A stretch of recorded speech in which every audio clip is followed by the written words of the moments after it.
Okay, so I want to give you a piece of advice if you are pivoting, that if you can catch this, will make the new business that you're building or the next chapter of the existing business have far more leverage, right? And when I say leverage, I'm just talking about you put in a certain amount of money, time, energy, passion, etc., and you get double, triple, 10x that back, right? So imagine that you put $1 into your ads and you get $10 back, right? When we talk about leverage, that is what we're talking about. And we want to be able to create leverage in as many areas of our business as possible, whether it's marketing, sales, delivery, team, automation, etc. Because when we have leverage, we don't have hustle, right? And so this one piece of advice that I give you in this particular episode needs to be a new frame of thinking that you take into your pivot season. Okay. All right. So one of the ways I'm going to demonstrate this is I want to play this clip for you. Okay. Now, for context, this is basically a video of Jay-Z, LeBron, a few other people just sitting around in barber chairs talking shop, right? And the context of the conversation is that they're talking about DMX. So for those of you who do not listen to rap music, DMX, Jay-Z are both rappers. Obviously, LeBron is an athlete. But they're talking about DMX, who is a rapper. So if you're not familiar with any of these names, irrelevant. Think about a band or a genre of music that you love and replace it. Okay. You'll get the same point. Right. But in essence, this conversation starts off with them talking, Jay-Z talking about how much he loved DMX and how, they had a great relationship and what he liked about him and what he didn't and that kind of thing. Right. And he was just talking about like the competitiveness between the two of them and how it was all love. He even talks about how he boycotted the Grammys specifically for him, right? He talks about how the very first Grammy that Jay-Z ever won, he was not present to actually get. And it was because the same year DMX had he had basically gotten two number one albums in the same year, which is super rare, right? But he didn't even get nominated for a Grammy, let alone even win. So long story short, he's telling a story about boycotting and love and blah, blah, blah. So I'm going to pick it up where he basically talks about the fondest memory. And then I'm going to come back and tell you why this one clip and the point that I'm illustrating is so incredibly powerful. Okay, so let's do it.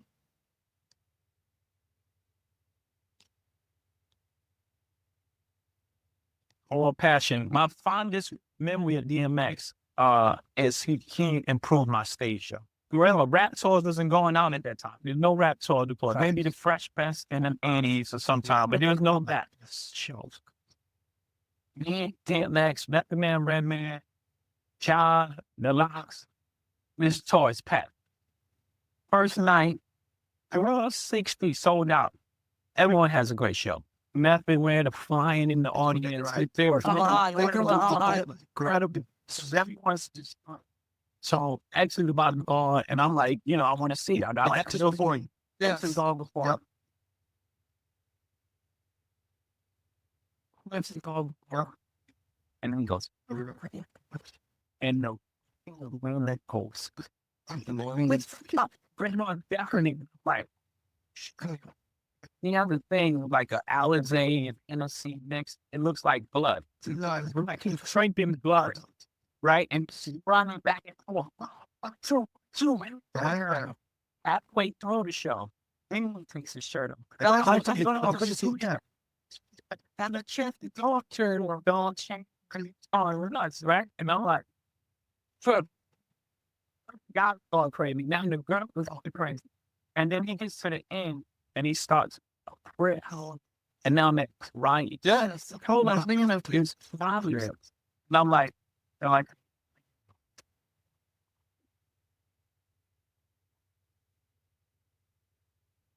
okay, so just for full context, so you understand the point that I'm getting ready to make.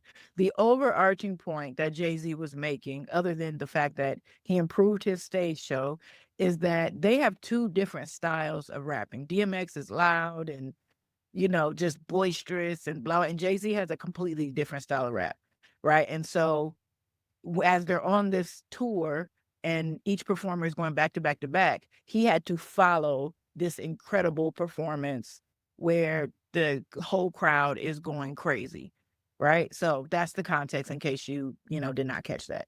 Here's the reason why I'm sharing this story. It's because as you are pivoting, you want the next version to be easier, better, simpler, more profitable, whatever your goals happen to be, right? There are things that you want in this next chapter, right? But the $1,000,000 question is how? How do we make the next chapter fill in the blank? Better, easier, simpler, more profitable, whatever it is that you're going after. And the answer is by getting good at the right pieces of business. That's what I want you to hear. When you get good at the right pieces of business, you create leverage. Again, the problem though is there are lots of moving pieces to business, right? And naturally, there are things that we're good at, things that we are not. And we tend to lean towards the things that we're naturally good at. Okay. But as the seasons change in your business or as your level of satisfaction changes, so should you. Okay. So, using this clip as an example, he started off by talking about how the music industry shifted, right? Where they weren't doing tours in the beginning and now they're starting to do tours. So, he didn't need a strong stage presence in the previous season of his music career because tours were not a thing, right? But now that there were tours, now he had this new skill set that he needed to develop, right? One of the things that he talks about in the clip is how he doesn't think that DMX was a better rapper than him. And he's like, that's just my opinion. I love them. He's a good rapper, blah, blah, blah. But like, if we're just going solely based on rap, he's not a better rapper to me. But if you add the performance, it's like, oh man, now we're in two different lanes, right? And so the so goes with the coaching industry, right? The coaching industry has also shifted. Obviously, it's not more tours, it's more AI, right? So the question becomes, what is the new skill set that you need to then develop? And this is important because one of the things, if you caught it, was he talked about this tour and they were on the very first night. And this thing happened on the very first night of the tour. He could have shut down for all the other cities and just not either missed that opportunity to improve his stage performance or just been subpar, right? Like it would be easy to shut down if this is starting on day one. If you have to follow the whole arena going crazy and your music is just like, think about the difference between going from like a super upbeat person, right? Oh, like think about you were sitting in a TEDx stage, right? Something that we would be able to relate to as experts. We're in a TEDx, um, we're in the audience, we're listening to speakers, and one speaker comes out and they're phenomenal. Whether it's their presentation, whether it's their clothes, whether it's their voice, whether it's their slides, whatever it is phenomenal. And you don't have half of that, and you have to follow them right after that. Imagine it would be so easy to shut down, right? And what I'm encouraging you to do is like, no, no, no, we're leveling up. That is not a sign that we're not meant to be here. That's not a sign that we shouldn't pivot. It's not a sign that the pivot won't work, right? It's a sign that the seasons have shifted and you get to decide whether you will shift with it.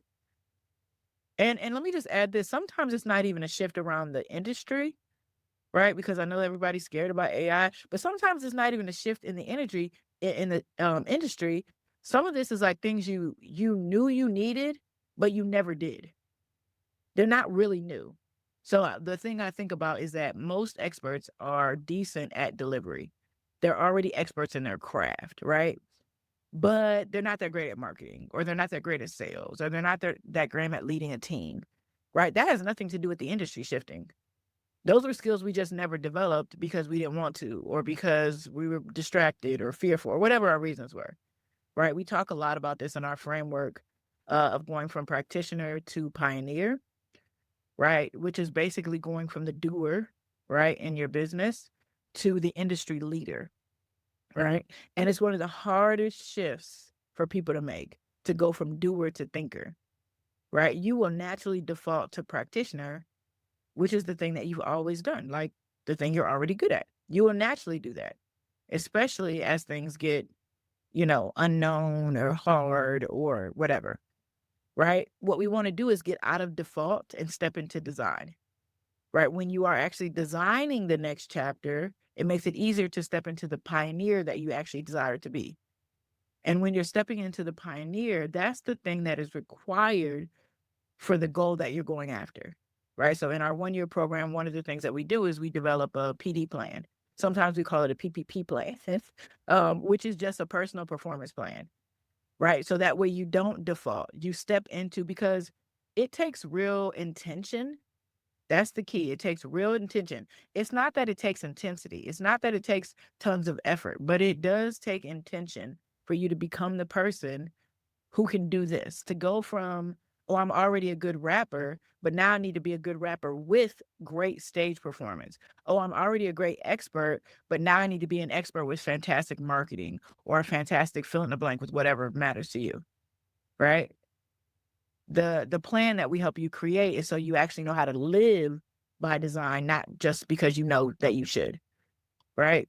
The other thing that I think is important as you're pivoting and you're like stepping into this thing, this bigger thing, is that I want you to be able to let the response of the crowd, if I use the clip as an example, tell you something, right? The only reason why Jay-Z knew he needed to improve his stage performance was because the crowd went crazy before, like the moment that DMX stepped out on the stage.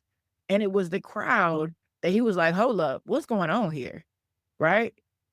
And sometimes we're not paying enough attention to the crowd. Now, to be clear, when I say paying attention to the crowd, what I'm essentially talking about is your numbers, your marketing numbers, your sales numbers, right? Your delivery, how well your client results, your team numbers, all of that. Every part of your business should have numbers and metrics that you're tracking, right? And not from a place of worthiness. To be clear, you and the business are separate, right? We're not letting the arena determine our worthiness or our personal value. What we're letting the arena do is determine how well the business is going and what needs to change. If you make it about you, you won't look at the numbers. But this isn't about you, right? What you need and what the business need are two different things. You're going to hear me say that like a million times. Okay? But if you're listening to the crowd, if you're paying attention to the crowd, it tells you everything that you need to know. Your numbers are going to tell you everything you need to know in this next chapter if you pay attention to them. What's crazy about this story is that DMX made them, right? The other artists might not have been naturally paying attention to his performance. They might have been tired after their performance. They might be trying to eat. They might be whatever it is they might be trying to do. But the crowd said, oh, hold on, I have to pick my plate up and go, look, what is happening out here? So I will leave you with this. What are the right pieces of your business? Right? Because that's where we started this conversation. In order to create leverage in this next chapter, okay, that's the key.